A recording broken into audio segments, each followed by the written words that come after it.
My name is Carson. Welcome to Thrifty Garage, a channel where we do everyday repairs, how-tos, and reviews. And in today's video, we're going to do two reviews. We're going to do a PJ versus Diamond C review, as well as a dump trailer versus equipment trailer review.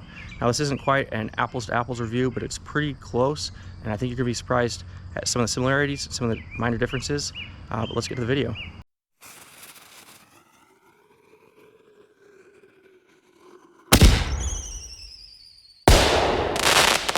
This is a 2020 Diamond C equipment trailer. This is 20 foot and flat deck and 2 foot and dovetail, and it has two 7,000 pound axles. This is a 2018 PJ dump trailer, 7x14 with two 7,000 pound axles. Let's start up front here with the coupler. We just have a traditional coupler here. I'm not sure what brand this is. It's Bulldog. This coupler works pretty well. You have to be pretty precise with your ball location in order to get it on. If you're too far back, it will mess with the lever and not let you to put it in. So pretty tight window on that, but overall functions works great. I actually really like this lever.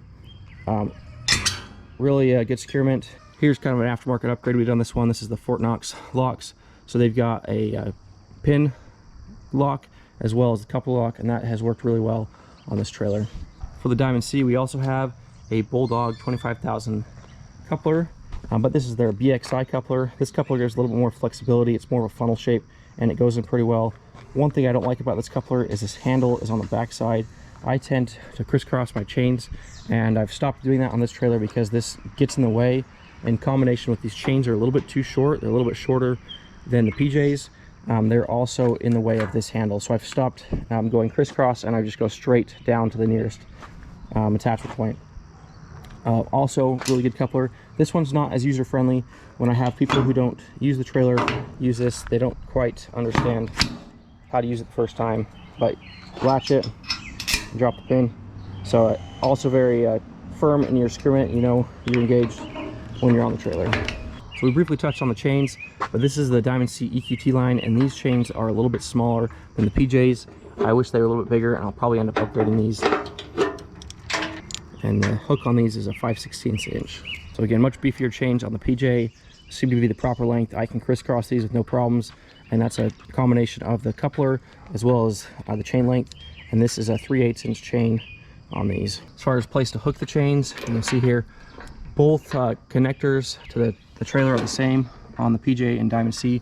And the PJ has these hooks up here that you can hook onto. You can also hook it onto these little lattice bars they've got in the front. So same thing on the Diamond C.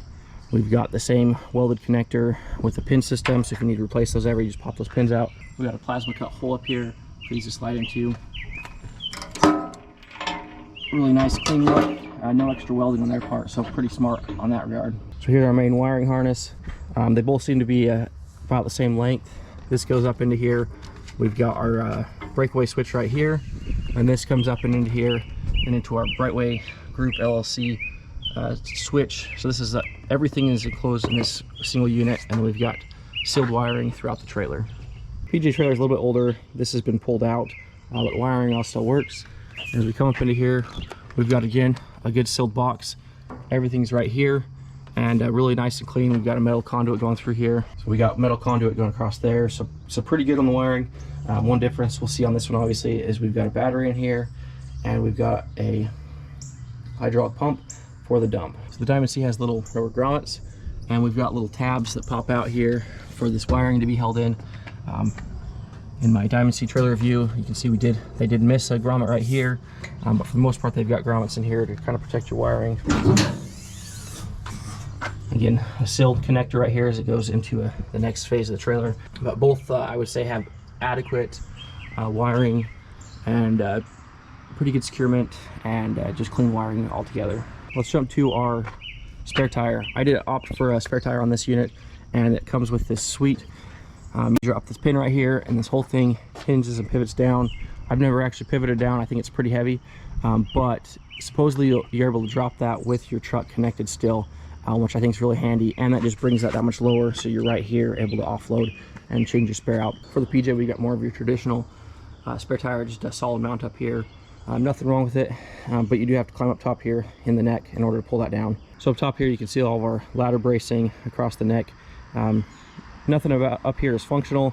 as far as extra use, it's just simply structural in order to keep the integrity of the trailer. On the Diamond C, it's a little bit of a different story. So we got really nice clean lines up front here, but then we also have this huge winch box. So we can put a winch right here, we could put a 2-inch hitch in here, or we've got plenty of room to put chains and binders. This is part of the Gooseneck package with the Diamond C. This is one of the sweetest features we've got. I definitely want to add a chains box up here in the future, and that is an option on these, but this is, from what I know, this is standard for the Diamond C, and that's really awesome. This Diamond C toolbox is definitely awesome. Pull the handle, opens by itself, opens really wide. Really happy about that. We've got pretty good deep storage, and obviously no batteries or hydraulic components in here, so that's really nice. You get the whole use of the box. And these jacks are outboard, so they give you a ton of room inside the box because that's all inside the gooseneck area. Over to the PJ. Jacks are not outboard, they're inboard, which is a nice clean look, but it is going to take up some space inside. We do have our charger port right here for charging that battery, and unfortunately this handle broke after about a year of use. We've got a handle up top here to lift this with, and unfortunately it does not stay open on its own, so these hydraulic arms have failed. Jacks are inboard again, so they're taking up space in the toolbox. Definitely not as roomy in here, and probably about as deep, but depth wise this way, not as deep side to side. And then we've got all this sectioned off for that. So I don't tend to use this box just because it's just not very user friendly. It's hard to get chains in and out. This door does not open all the way, so that's a huge con in comparison to the Diamond C. Our crank handles are a little bit different on these. This one's got the storage over here, and again, manufacturing defect right here. This is wearing out. They did not center this hole in the right spot for proper use, and so that's been rubbing. Additionally, when you jack this up right here, you frequently make contact right there, as you can see. So simply could have been fixed by taking this and cutting a little bit shorter and attaching it there.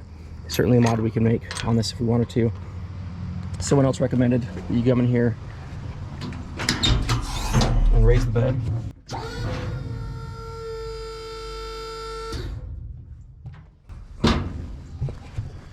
In order to lift this up, 6 or 8 inches so that it's out of your way.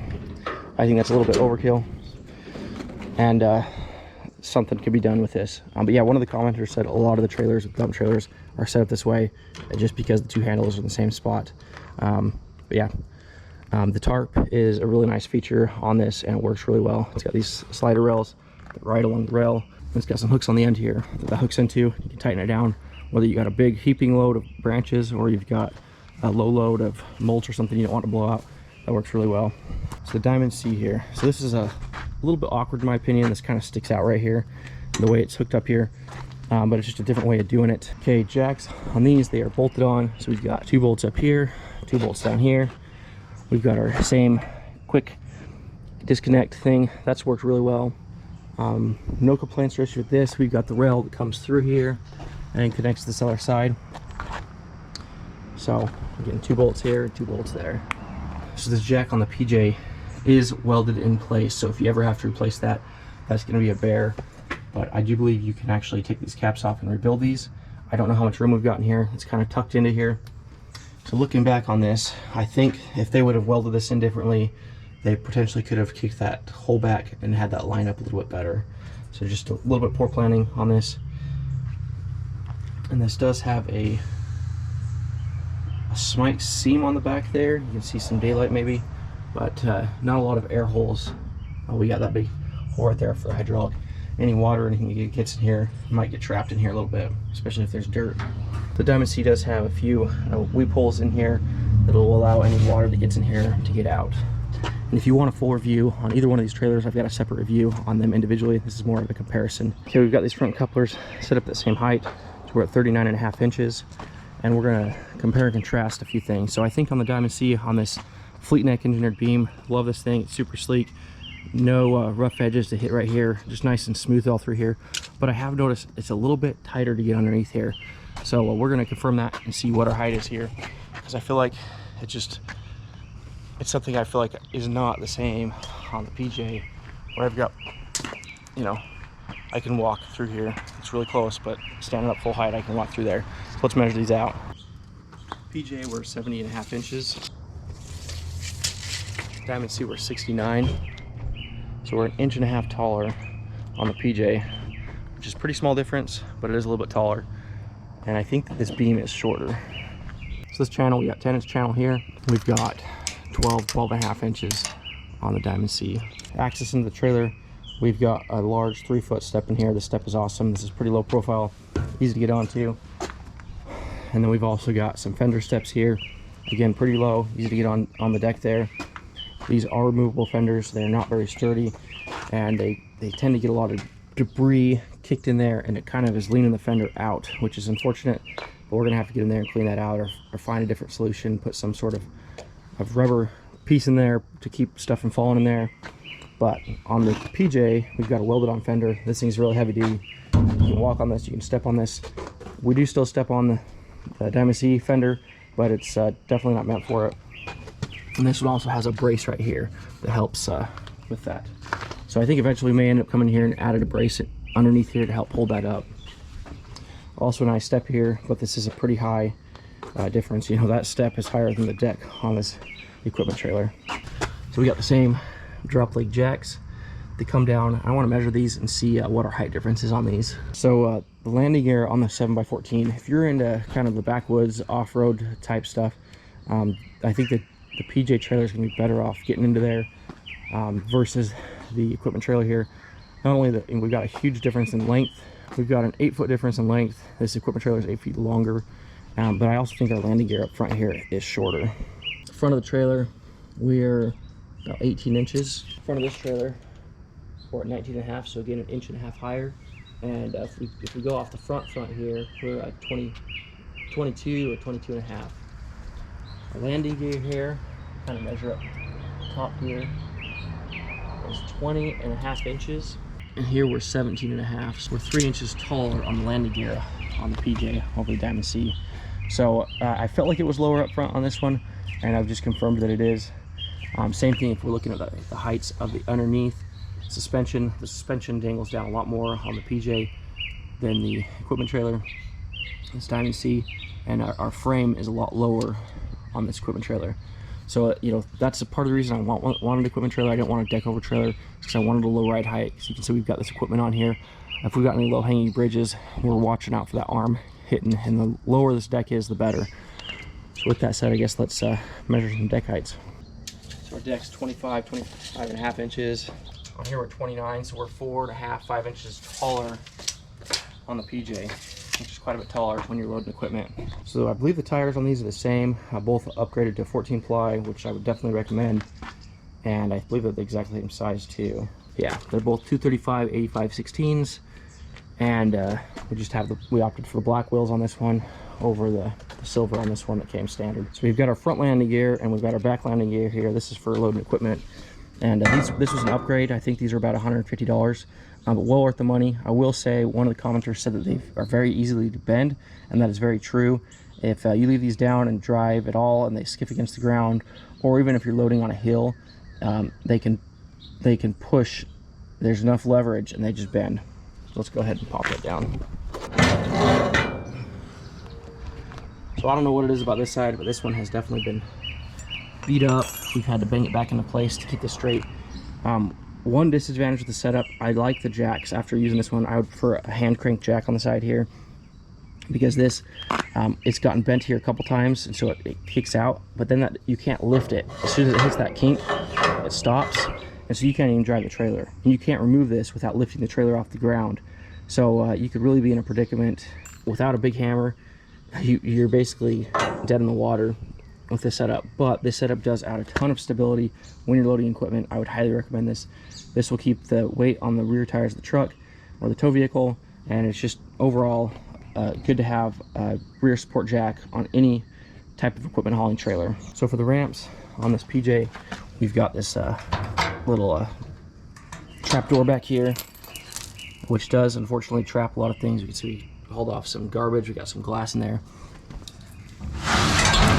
So that is a negative on the PJ, but I think it's a negative with all dump trailers. But we've got the ramps back here. So this ramps pull out. I think they're 60 inches. They're really long, good length. They hook on this bar right here. Functions really well.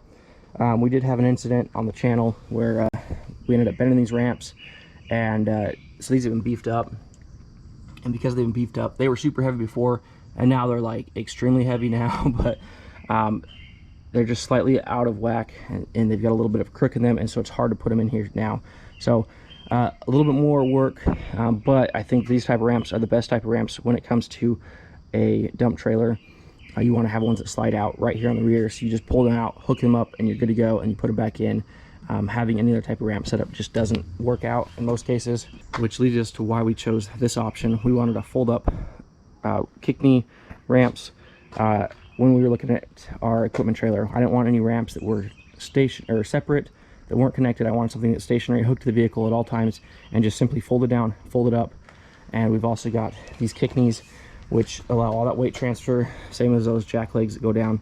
So everything's built into it. It's a simple pull the pin, pull the bar, and drop the ramp down, and then the opposite to lift it up. These are still pretty heavy. These are some heavy duty ramps.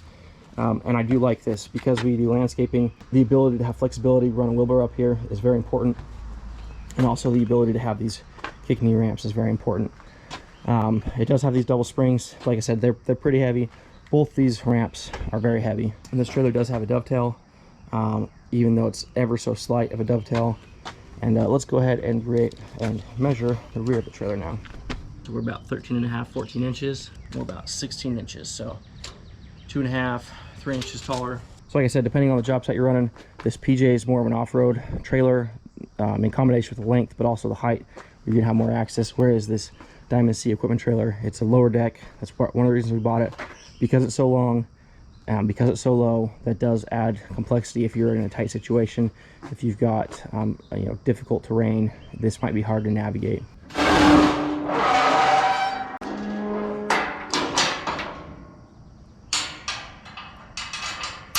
Typically when we offload this, it's hooked up to a truck, and that doesn't scrape, because when it drops down, it's about an inch higher. As the equipment rolls over it, that weight settles and it's perfect.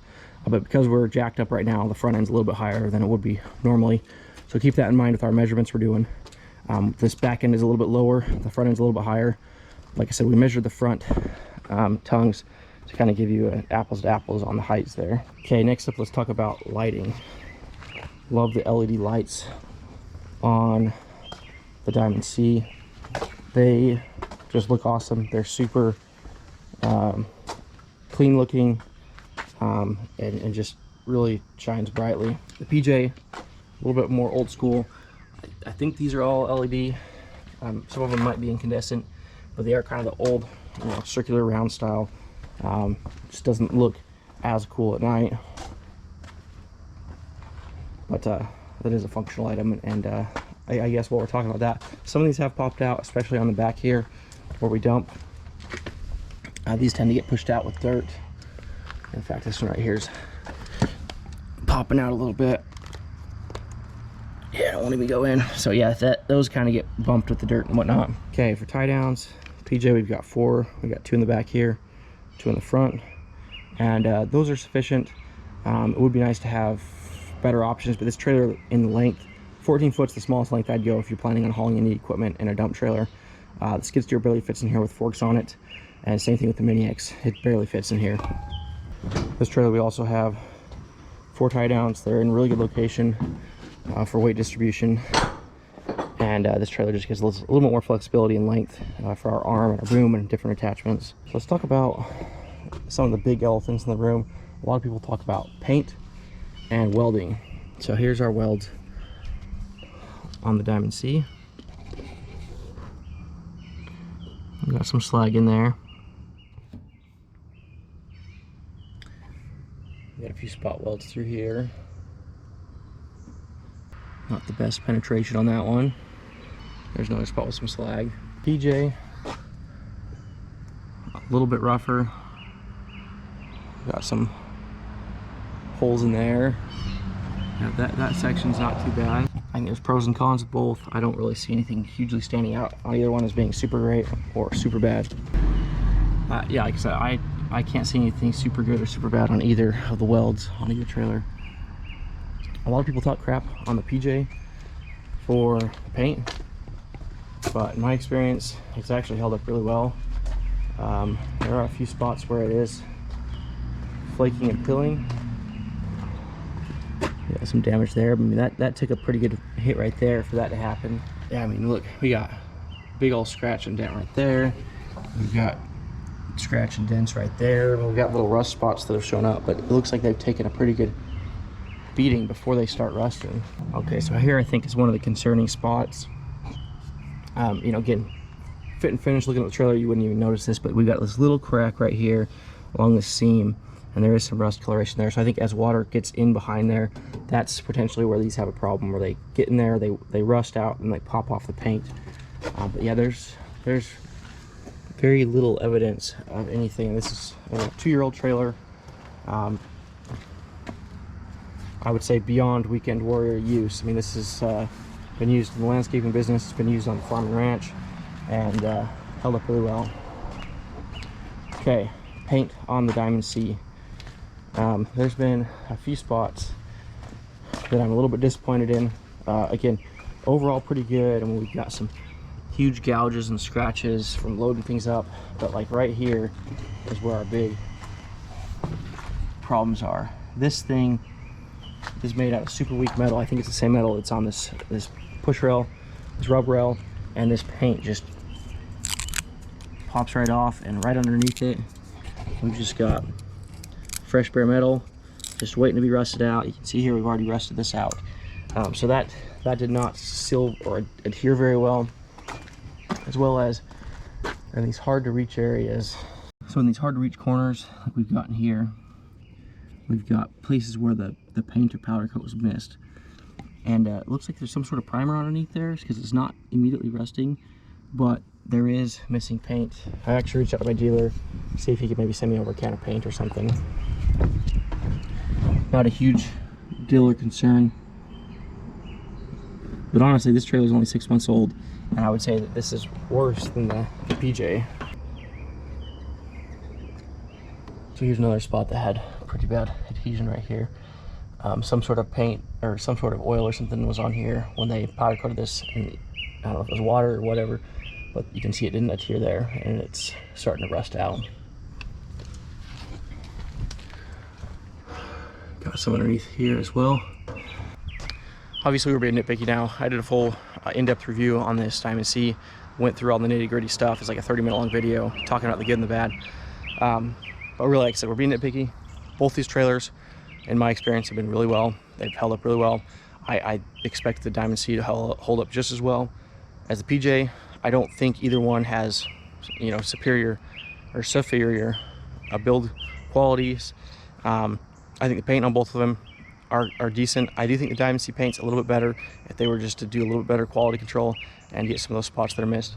On the PJ, it does seem like once that paint gets, any water gets behind that starts to deteriorate and have issues. But overall, like I said, this trailer's held up really well. We put both through about the same amount of abuse in their respective time frames, and really no issues on either one. One issue that is a little bit disappointing, and I also reached out to my dealer about this. The brakes on the Diamond C are definitely weaker than the PJ, and I think the PJ has a Dexter, and I think the Diamond C has a Lipper axle, and I'm not sure why the brakes are weaker, but people do say they are weaker, and in my experience they definitely have been weaker, because I'll haul equipment from this trailer one day and this trailer the next day, and PJ is literally double the power in braking. So that's an interesting find that I think needs to be addressed. I know Diamond C is really pushing their hydraulic brakes, but I just don't think that that's an option for many people, and I think that for me, I want something that's simple, that it's not going to have a bunch of random weird components that aren't available in stock locally.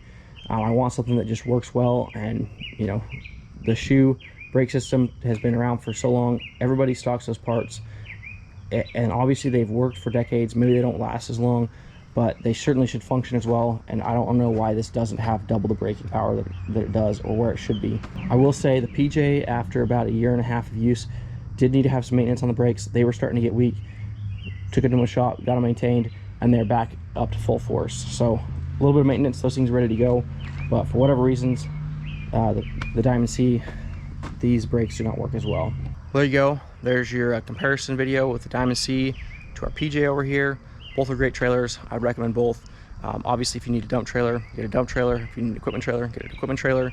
I think that both brands do really well. Look at your price point. I believe this is around a $8,000 or $10,000 trailer. Maybe with today's prices, $12,000.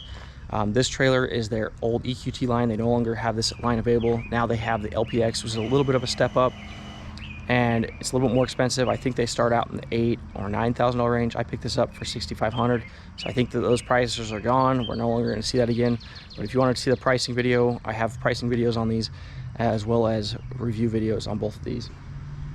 But overall, pretty happy. I've seen a lot of both positive and negative comments about these, and if I were to recommend somebody buy a trailer, I would have no problem recommending either a Diamond C or a PJ. I think that they're both excellent trailer options, and they both held up really well for what we're doing in the landscape business.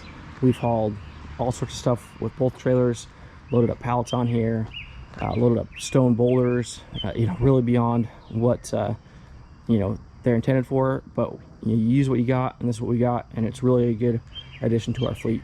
While we're talking about this, for those that are new to the channel, I own and operate a landscape business, obviously the reason for the Mini X, and if I were to recommend a trailer purchase first, I would totally recommend a 7x14 or a 7x16 dump trailer, 14,000 pound, get a 3/4 1-ton truck, and then you can haul any equipment, whether you rent it. In this trailer, it's not the best suited for it, but it's the best multi-function, multi-use trailer. And then once you can afford it, upgrade to an equipment trailer. I prefer the low profile.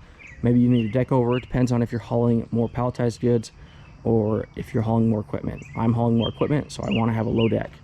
So maybe that's a video for a different day. We can talk more about that, but that's kind of my thoughts.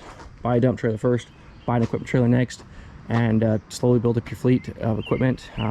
We rented first and then purchased as it made sense. Once we looked at the books and looked at what we were spending per year on equipment, it made sense to buy. Well, that's our review on these two trailers. Hope you enjoyed it. Thanks for watching Thrifty Garage, and we'll see you on the next one.